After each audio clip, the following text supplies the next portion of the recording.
8 heures tapantes. Démarrage effectif des épreuves écrites du brevet d'études du premier cycle session de juin 2025. Ici au Collège d'enseignement général de Guéman, c'est le premier adjoint au maire de Parakou qui lance officiellement les épreuves de la phase écrite. Mais avant, une prise de contact, quelques conseils prodigués et c'est le début des compositions.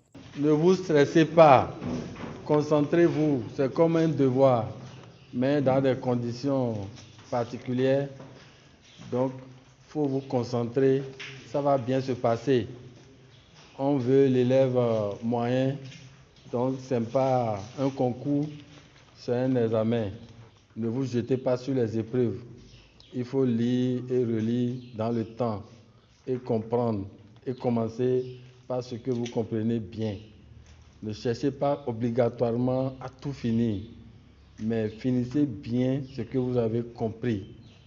C'est la moyenne on veut, mais si vous finissez tout, c'est l'idéal.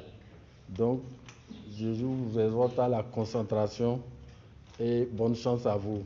Des dispositions sécuritaires et sanitaires sont également prises pour le bon déroulement de cet examen. Nous avons bien démarré ce matin. Pour le moment, il n'y a aucun problème. Nous avons bien démarré. Tout se passe bien.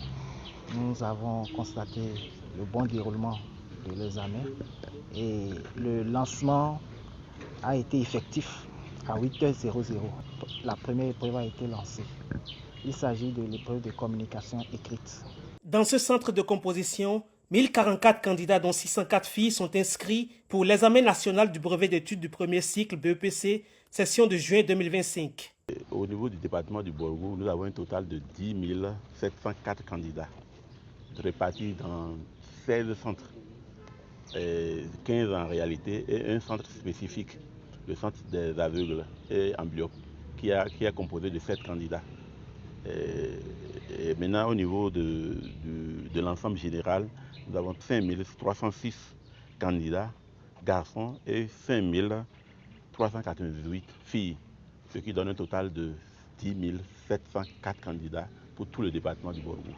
Après le Collège d'enseignement général de Guéman, la délégation a mis le cap sur d'autres centres de composition de la ville de Parakou pour constater le bon déroulement des épreuves.